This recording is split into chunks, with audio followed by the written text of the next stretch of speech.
सन 1875 में चलकड़ के एक निर्धन परिवार में एक शिशु का जन्म हुआ।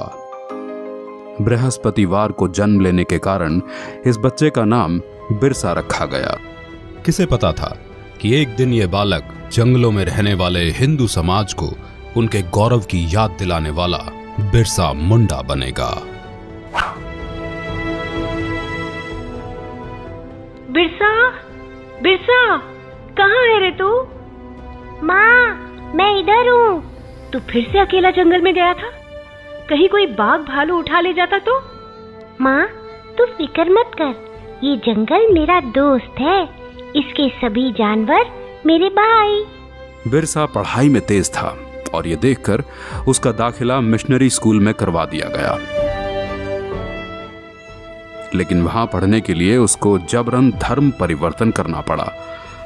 बिरसा, यीशु के सिवाय कोई भगवान नहीं है। बिरसा, ईसाई धर्म का पालन करने से ही तुम्हारा उद्धार होगा, वरना बाकी वनवासियों की तरह जाहिल के जाहिल रह जाओगे। जैसे जैसे बिरसा बड़ा होने लगा, वो अंग्रेजों के अत्याचारों से परिचित हुआ और समझ गया कि अंग्रेज उनसे उनके जंगल छीनना चाहते हैं और ईसाई पादरी जंगल में रहने वाले सभी हिंदुओं को ईसाई बनाना चाहते हैं। आपको हमारी मदद करनी होगी ताकि हम जबरन सभी आदिवासियों को ईसाई बना सकें। ये सब देख बिरसा ने ईसाई धर्म को त्याग दिया। एक वैष्णव गुरु से दीक्षा लेकर बिरसा भगवान विष्णु और तुलसी की पूजा करने लगा। हम आदिकाल से इन जंगलों में वास करते आए हैं, ये जंगल हमारे हैं।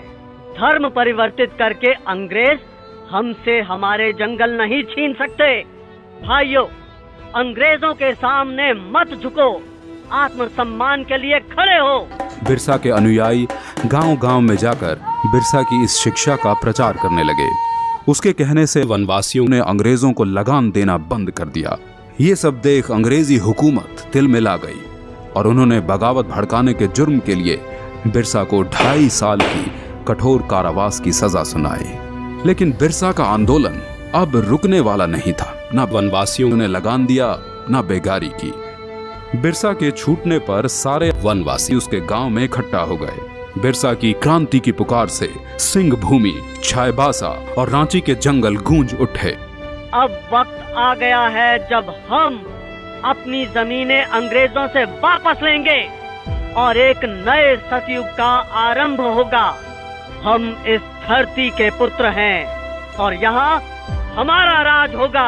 बिरसा गांव-गांव घूमकर अंग्रेजों के खिलाफ मोर्चा बढ़ाने लगा। बिरसा के अनुयायी तीर कमान से लड़कर भी अंग्रेजों की बंदूकों पर भारी पड़ने लगे। वे जंगल से आते और अंग्रेजों को मारकर गायब हो जाते।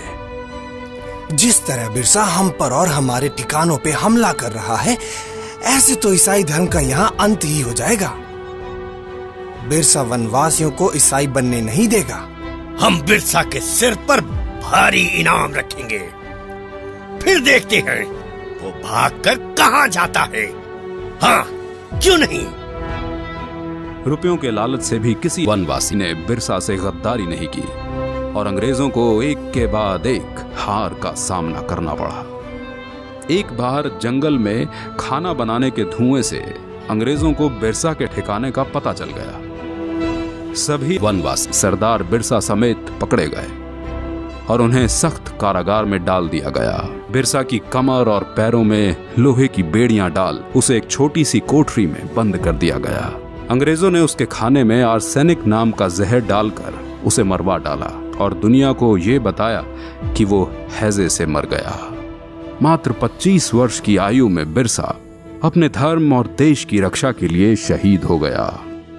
25 साल में इतना कुछ करने वाला कोई आम इंसान नहीं हो सकता और यही कारण है कि बिरसा मुंडा को भगवान का अवतार माना जाता है।